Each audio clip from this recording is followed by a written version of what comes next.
Septième exposé. Nous ne sommes pas encore au terme de notre appréciation du travail du rêve.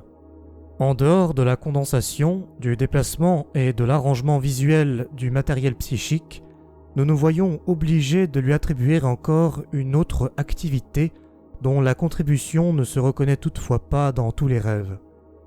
Je ne traiterai pas dans le détail de cette partie du travail du rêve, me bornant à souligner qu'on se fait le plus facilement une idée de sa nature en se ralliant à l'hypothèse, probablement inexacte, qu'elle n'agit qu'après coup sur le contenu du rêve, une fois celle-ci déjà constituée.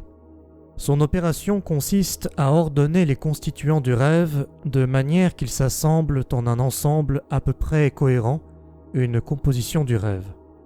Le rêve obtient ainsi une façade qui, cependant, ne recouvre pas partout son contenu. Il reçoit du même coup une première interprétation préliminaire que viennent appuyer des interpolations et de légères modifications. Certes, ce traitement du contenu du rêve ne devient possible qu'à condition de rester superficiel. Il ne livre d'ailleurs rien d'autre qu'une évidente fausse interprétation des pensées du rêve, et quand nous attaquons l'analyse du rêve, nous devons d'abord nous affranchir de cette tentative d'interprétation.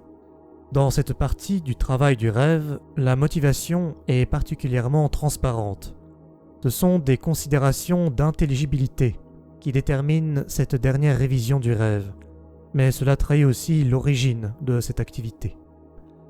Elle se comporte à l'égard du contenu du rêve qui se présente devant elle comme notre activité psychique normale se comporte en général à l'égard de n'importe quel contenu perceptif qui s'offre à elle. Elle l'appréhende en utilisant certaines représentations anticipatives, l'ordonne dès le moment de la perception, à condition qu'il soit intelligible, court, se faisant le risque de se fausser et tomber effectivement d'abord s'il ne se laisse rapprocher de rien de connu dans les plus singuliers malentendus. On sait que nous ne sommes pas en mesure de voir une suite de signes ou d'entendre une succession de mots qui ne nous sont pas familiers sans en fausser d'abord la perception par des considérations d'intelligibilité, parce que nous nous appuyons sur quelque chose qui nous est connu. Les rêves qui ont subi ce traitement de la part d'une activité psychique complètement analogue à la pensée éveillée peuvent être qualifiés de bien composés. Dans d'autres rêves, cette activité est complètement défaillante. Il n'a même pas été tenté d'y introduire ordre et interprétation, et alors que, après notre réveil, nous nous sentons identiques avec cette dernière partie du travail du rêve, nous jugeons le rêve tout à fait confus. Mais pour notre analyse, le rêve qui ressemble à un amas désordonné de fragments sans cohésion a autant de valeur que celui qui a été rendu bien lisse et pourvu d'une surface. Dans le premier cas, nous nous épargnons en quelque sorte la peine de détruire la révision du contenu du rêve. On se tromperait cependant si on ne voulait rien voir d'autre dans ces façades que de tels traitements du contenu du rêve, au fond générateur de malentendus et passablement arbitraires, par l'instance consciente de notre vie psychique. L'établissement de la façade du rêve fait souvent appel à des fantaisies de désir qui se trouvent préformées dans les pensées du rêve et qui sont de même nature que celles qui nous sont familières dans la vie éveillée et qu'on nomme à juste titre rêves diurnes. Les fantaisies de désir que l'analyse découvre dans les rêves nocturnes se révèlent souvent comme des répétitions et des remaniements de scènes infantiles. Dans bien des cas, la façade du rêve nous montre ainsi directement le noyau proprement dit du rêve qui avait été déformé par mélange avec un autre matériau. Le travail du rêve ne révèle pas d'autres activités que les 4 que nous venons de mentionner.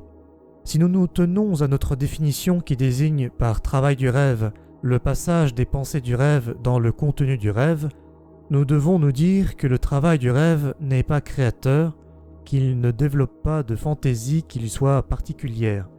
Il ne porte pas de jugement, n'apporte pas de conclusion, il ne fait absolument rien d'autre que condenser le matériel, le déplacer, le remanier dans le sens de la visualisation, à quoi s'ajoute enfin le petit apport variable d'un traitement interprétatif. Il est vrai qu'on trouve dans le contenu du rêve bien des choses qu'on aimerait regarder comme le résultat d'une autre et plus haute opération intellectuelle, mais l'analyse montre chaque fois d'une manière convaincante que ces opérations intellectuelles ont déjà eu lieu dans les pensées du rêve et qu'elles ont été seulement reprises par le contenu du rêve. Une conclusion tirée dans le rêve n'est rien d'autre que la répétition d'une conclusion tirée dans les pensées du rêve. Elle ne choque pas quand elle est passée sans changement dans le rêve.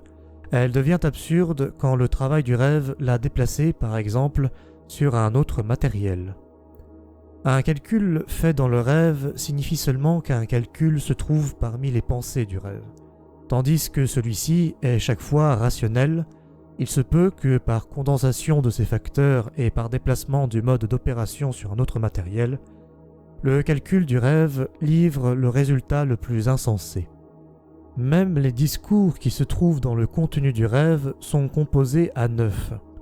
Ils se révèlent comme un amalgame de discours tenus ou entendus et lus, discours qui ont été renouvelés dans les pensées du rêve et dont il copie très fidèlement le texte, tout en laissant de côté l'occasion qui les a fait naître et en modifiant leur sens de la manière la plus brutale. Il n'est peut-être pas superflu d'étayer par des exemples ces dernières affirmations. Premièrement, rêve d'apparence anodine et bien composé fait par une patiente. Elle se rend au marché avec sa cuisinière qui porte le panier. Elle demande quelque chose au boucher. Il lui répond « il n'y en a plus ». Littéralement, on ne peut plus la voir. Il veut lui demander autre chose en ajoutant « ça aussi c'est bon ». Elle refuse et va chez la marchande de légumes. Celle-ci veut lui vendre un curieux légume qui se présente en botte mais qui est de couleur noire. Elle dit « je ne connais pas cela, je n'en prends pas ». La réponse « il n'y en a plus » vient du traitement. Quelques jours auparavant, j'avais expliqué à la patiente, en usant des mêmes mots, que nous ne pouvions plus avoir, en tant que tels, nos plus anciens souvenirs d'enfance, mais que des transferts et des rêves s'y substituent. Le boucher, ici, c'est donc moi.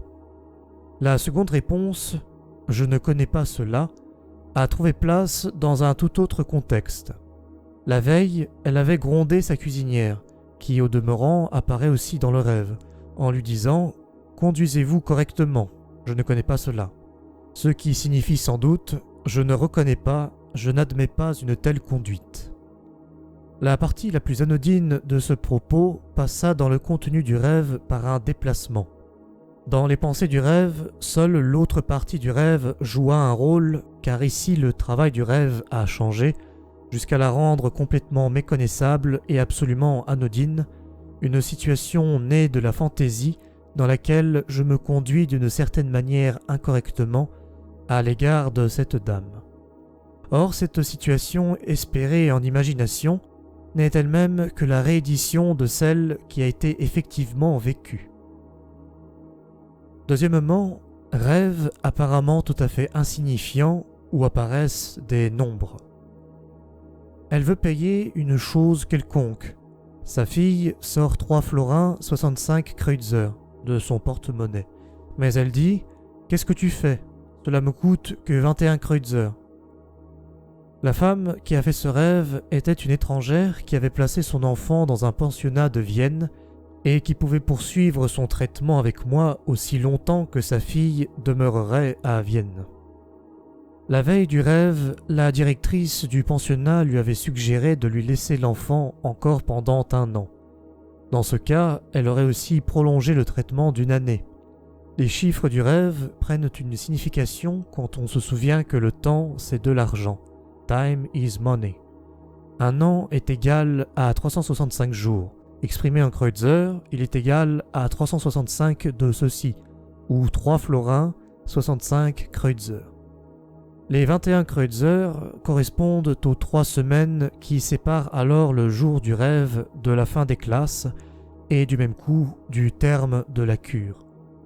Ce furent manifestement des considérations financières qui avaient déterminé la dame à décliner la proposition de la directrice et qui sont responsables dans le rêve de la modicité de la somme.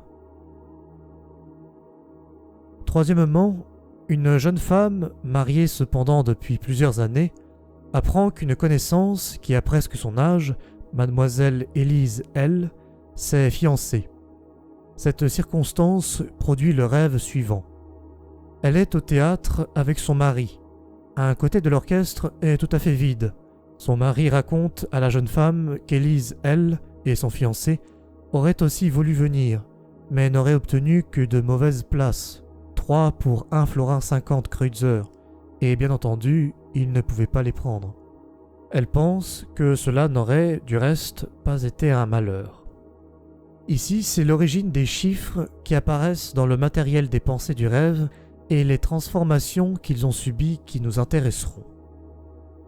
D'où vient ce 1 florin 50 Kreutzer? D'une circonstance indifférente de la veille.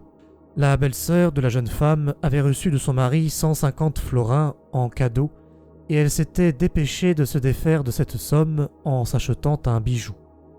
Notons ici que 150 florins représentent exactement le centuple de 1 florin 50 Kreutzer. Pour le 3, le nombre des billets de théâtre, il n'a qu'un point d'attache avec le réel, à savoir qu'Élise, elle, la fiancée, a exactement 3 mois de moins que celle qui a fait le rêve. La situation qui apparaît en rêve est la répétition d'un petit événement à propos duquel le mari de cette femme l'a maintes fois taquinée. Un jour, elle s'était dépêchée de prendre des billets à l'avance pour une représentation théâtrale, mais arrivée au théâtre, elle avait constaté qu'un côté de l'orchestre était presque vide. Elle n'aurait donc pas eu besoin de tant se dépêcher. N'oublions pas non plus cette absurdité du rêve. 2 personnes qui doivent prendre 3 billets pour aller au théâtre. Voici maintenant les pensées du rêve. Ce fut un non-sens de me marier si jeune. Je n'aurais pas eu besoin de tant me dépêcher. L'exemple d'Élise L. me montre que j'aurais quand même trouvé un mari, et même 100 fois meilleur, mari trésor, si seulement j'avais attendu. Avec mon argent, ma dot, j'aurais pu m'acheter 3 de ces maris.